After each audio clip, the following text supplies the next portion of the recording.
warahmatullahi wabarakatuh. Selamat malam sahabat-sahabatku semua, khususnya para saskabarku, apa kabar?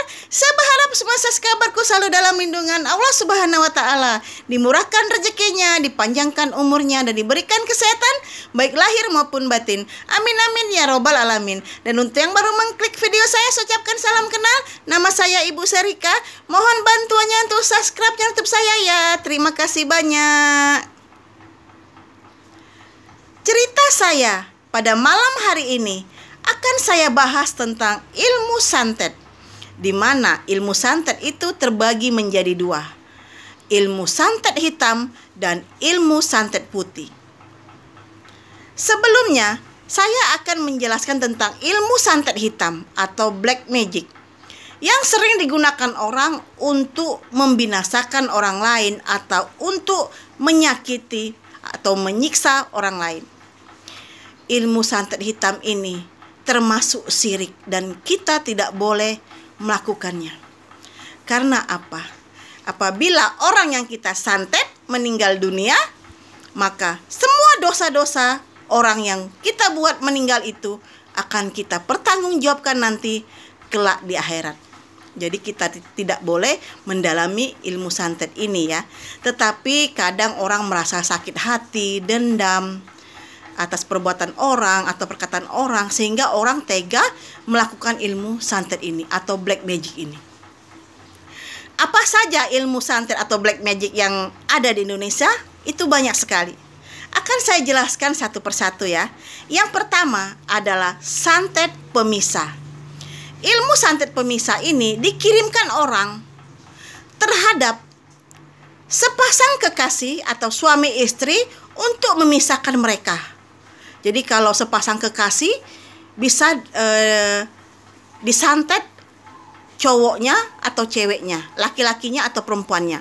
Jadi salah satu dari mereka, sehingga membuat mereka berpisah. Jadi dihambarkan rasanya ya, sama seperti sepasang suami istri. Bisa istrinya, bisa suaminya, itu dihambarkan rasanya. Sehingga membuat mereka tidak suka satu sama yang lain. Ini namanya ilmu santet pemisah. Yang kedua, ilmu santet penarik cinta atau pemikat. Nah, ini biasanya dikirim oleh seorang laki-laki dengan bantuan orang pintar atau dukun untuk menyantet laki-laki atau perempuan yang digila-gilainya, yang dicintainya, yang disukainya. Jadi contohnya, ada seorang lelaki yang sangat mencintai seorang wanita. Tetapi wanita itu melakukan penolakan. Karena wanita itu tidak suka dengan laki-laki. Bahkan benci dengan laki-laki tersebut. Nah, laki-laki ini mengirimkan ilmu santet dengan bantuan ahli supranatural atau orang pintar untuk menyantet perempuan tersebut. Sehingga membuat dia tunduk dan patuh kepada laki-laki tersebut. Bahkan apapun perkataan laki-laki tersebut akan dia turuti. Begitupun sebaliknya. Jika laki-laki yang menyantet wanita, wanita akan tunduk kepadanya. Tetapi kalau wanita yang menyantet laki-laki, laki-laki tersebut akan tunduk terhadap wanita itu. Ini adalah ilmu santet penarik cinta. Biasanya dilakukan oleh laki-laki atau perempuan yang masih sendiri ya.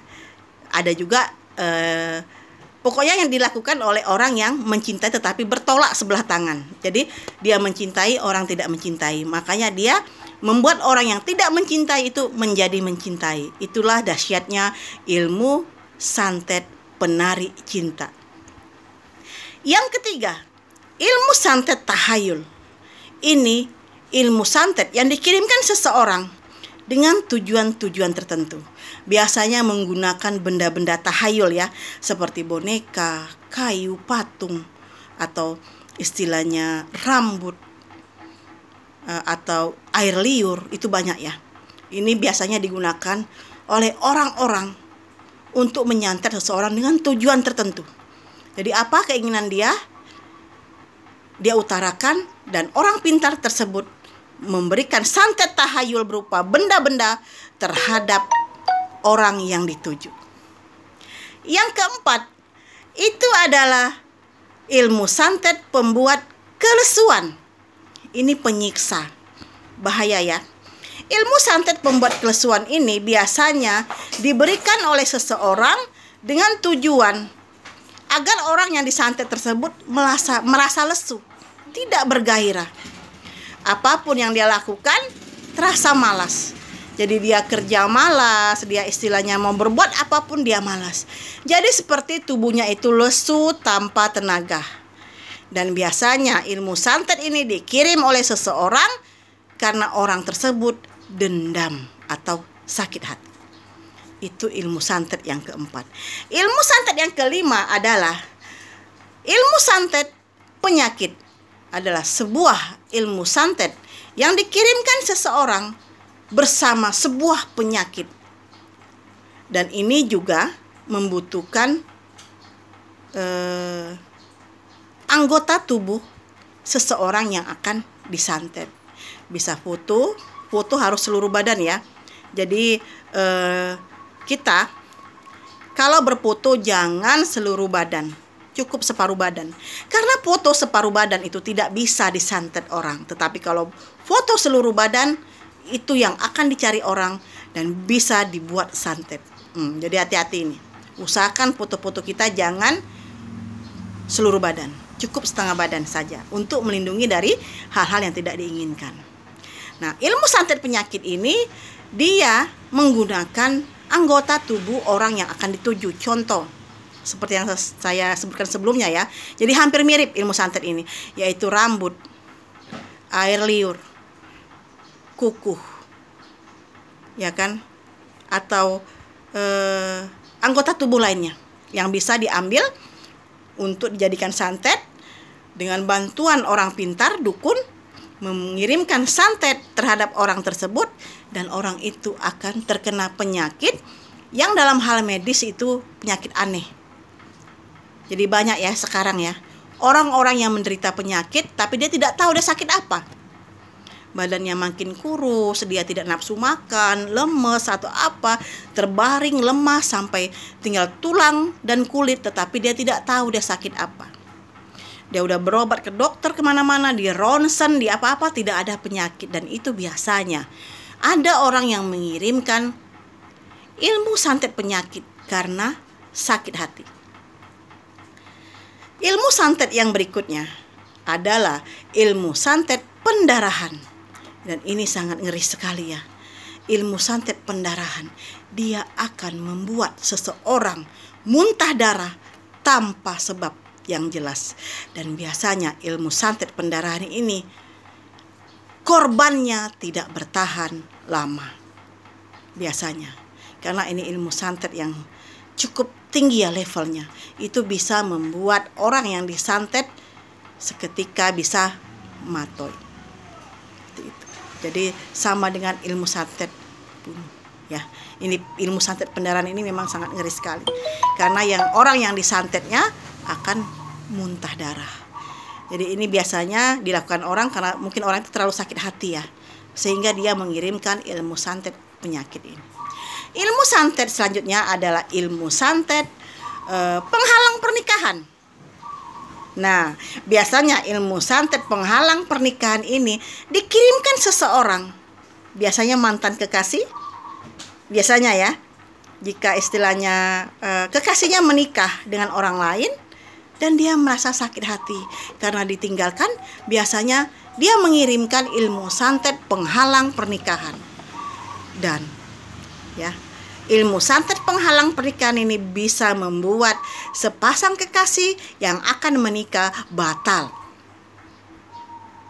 Jadi dia bisa membuat salah satu dari sepasang kekasih yang akan menikah itu menjadi benci, hambar, sehingga dia tidak jadi melaksanakan pernikahan. Dan biasanya yang saya bilang tadi, ini dilakukan oleh mantan-mantan kekasih. Ilmu santet yang berikutnya adalah ilmu santet magnet dengki. Ilmu santet magnet dengki ini adalah dikirim seseorang karena dia merasa iri atau penyakit hati lainnya. Tetapi ini jarang ya terjadi ya. Biasanya kalau orang iri atau apa, memang ada sih terjadi orang yang dengki, iri atau mengirimkan santet, itu biasanya ada. Jadi itulah macam-macam ilmu santet yang ada di Indonesia dan saya ketahui. Mungkin masih banyak lagi yang lain ya, nama ilmu santetnya, tetapi saya tidak tahu. Hanya ada beberapa saja yang saya ketahui. Dan ilmu santet ini adalah termasuk ilmu hitam, black magic. Ini tidak boleh kita lakukan. Barang siapa yang mempercayai dukun untuk melukai seseorang, dia termasuk syirik. Dan dosanya dan pahalanya, maksud saya, tidak akan diterima selama 40 hari. Jadi seseorang yang menggunakan jasa dukun untuk menyantet seseorang, semua amal kebaikannya tidak akan diterima selama 40 hari atau sebelum dia bertobat. Jadi jangan sekali-sekali menggunakan ilmu santet ini, karena dampaknya terhadap diri kita sendiri. Ya, jadi apabila sekali-kali kita mendatangi sihir, maka kita termasuk di dalamnya. Dan apapun kebaikan yang kita lakukan selama 40 hari, itu tidak akan dicatat sebagai amal kebaikan. Jadi jauhkanlah dari yang namanya santet, dukun, telusir, jauhkanlah. Tidak boleh. Kita menyakiti hati orang lain saja tidak boleh, apalagi sampai melukai orang lain, menyiksa orang lain, membunuh orang lain. Itu sangat diharamkan. Tidak boleh. Karena dosa orang yang kita santet itu akan kita pertanggungjawabkan nanti di akhirat nanti. Jadi kita tidak boleh ya. Jauhkanlah dari kata santet atau dukun. Selagi kita masih ada iman di dada, kita tidak boleh melakukan hal-hal seperti yang saya sebutkan di atas.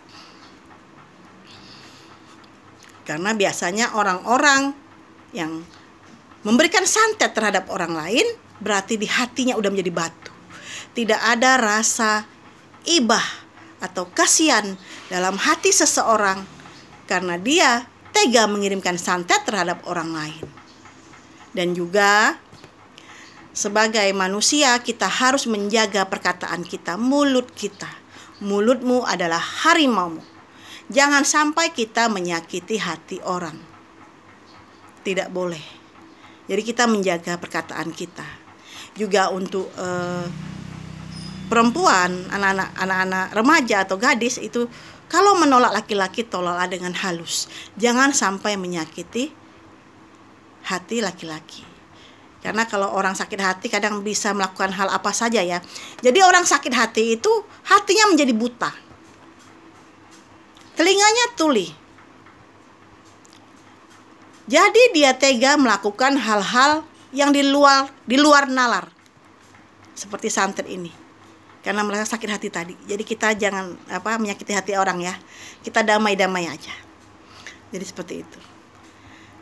Ilmu santet yang kedua, ilmu santet putih. Biasanya ini seperti zikir dan ruqyah.